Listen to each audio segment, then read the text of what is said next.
नमस्कार दोस्तों, मैं मृत्युंजय आपका स्वागत करता हूं हमारे इस चैनल अपना बिहार में। और देखिए, काफ़ी अच्छा लगा कि जो मुख्यमंत्री हैं सम्राट चौधरी क्या बोल रहे हैं कि इंजीनियरिंग के छात्र नौकरी खोजने नहीं देने वाले बने। तो ये चीज़ें काफ़ी अच्छी लगती हैं जब आपका कोई लीडर इस तरीके से बात करे। और कहना क्या है उनका, मुख्यमंत्री सम्राट चौधरी इंजीनियरिंग के छात्रों से कहा कि वह नौकरी खोजने वाला नहीं, नौकरी देने वाला बने। सीएम ने शनिवार को बिहार अभियंत्र विश्वविद्यालय के तृतीय दीक्षांत समारोह में संबोधित करते हुए कहा। उन्होंने कहा कि आज सिर्फ डिग्री का वितरण नहीं हो रहा है, यह बिहार के बेहतर भविष्य का रास्ता खोलने वाला दिन है। चलिए, बहुत अच्छा। सीएम ने कहा कि बिहार के प्रतिभा विकसित बिहार को सपना को लेकर साकार करेगी। और उन्होंने छात्रों से कहा कि इस डिग्री से उनकी पहचान नहीं बनेगी, वे समाज को क्या देते हैं यह पहचान दिलाना जरूरी है।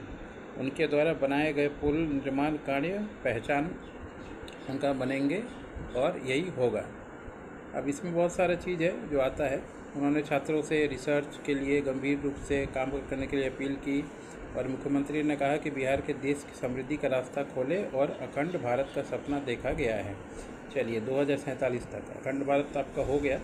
अभी जो फ़िलहाल ये जो बात है, क्योंकि हम लोग तो इस फील्ड से रिलेटेड हैं और बहुत सारे फील्डों पे काम करते हैं, तो ये जो मैटर है आपका, मान लीजिए जॉब देने वाला, या जिस तरीके से मान लीजिए इंजीनियरिंग के छात्र आपको जॉब दे पाएँ, तो जॉब कोई देगा कहाँ से? जो यहाँ के बच्चे पास आउट है, जो इंजीनियरिंग कॉलेज का हालत है बिहार का, जिसमें बीटेक की पढ़ाई हो रही है, वहाँ तो ज़्यादातर टीचर ही आउटडेटेड है। टीचर को ही नहीं पता कि एआई का सिस्टम क्या है, कैसे एआई का सिस्टम काम करेगा, कैसे वो इसको इम्प्लीमेंट करेंगे। प्रैक्टिकल क्लास वो कराते नहीं।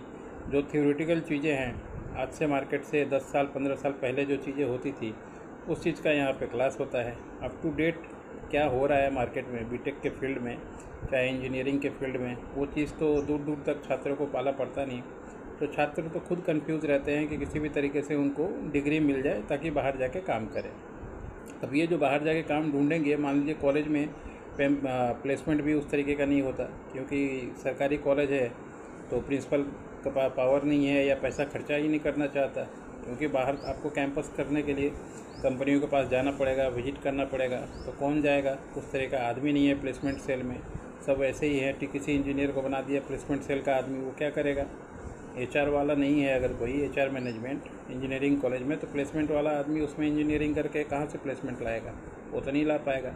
अब इस चक्कर में 90% प्लेसमेंट होता नहीं है, और होता भी है कागजी तौर पे। तो आप जाएंगे तो भी यहाँ के कॉलेजों में 5% 10% लोगों का हो गया, बाकी वैसे ही अपना नौकरी खोजते रहते हैं। तो उनको जब नौकरी ही नहीं मिल पा रहा है तो वो काम क्या करेंगे, और वो किसी और को कहाँ से नौकरी देंगे? नौकरी देने का नौबत तो तब आए जब मान लीजिए आपको कोई स्किल्स आपने सीख लिया, उसको आपने ग्रो कर दिया। अब उस काम को करने के लिए आपको आदमी चाहिए होगा, तो फिर आप यहाँ से आदमी रखेंगे। यहाँ तो खुद का ही स्किल ग्रो नहीं है, खुद का ही नहीं पता कि क्या होगा नहीं होगा। खुद ही काम करने के लिए दिल्ली, हैदराबाद, मुंबई, गोवा, यहाँ कंपनियों में विजिट करना पड़ेगा, तो फिर दूसरे का आप क्या नौकरी देंगे? इसलिए ये सब बहकावे वाली बातें हैं।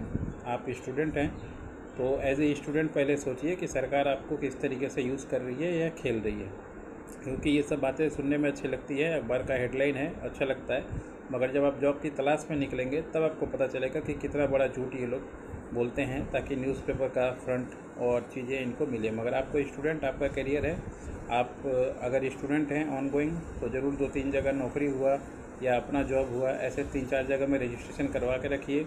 टॉप 15, टॉप 20 या टॉप 100 जिस राज्य में आपको जाना है, वहाँ का जो आईटी कंपनी है इंडिया का, वहाँ का डिटेल निकालिए, उनका ईमेल आईडी निकालिए, एचआर का डिटेल निकालिए, लगातार अपना चीज़ भेजते रहिए। और अगर फ्री में भी कोई बड़ी कंपनी आपको 1 महीने काम कराए इंटर्नशिप पे, तो भी आप कीजिए, क्योंकि जब तक आप काम नहीं जानेंगे, सीखेंगे नहीं, तब तक आपको कोई एक चवन्नी भी देने वाला नहीं है। मार्केट इतना आसान नहीं है।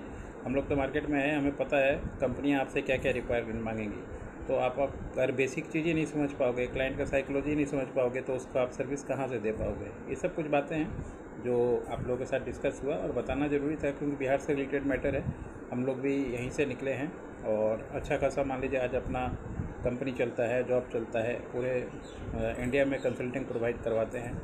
तो बेसिक चीज़ें हम लोग जानते हैं कि कौन कहाँ तक क्या बोल सकता है और एक स्टूडेंट को क्या करना चाहिए ताकि मान लीजिए उसका करियर सही दिशा में जाए। चलिए आज के लिए इतना ही।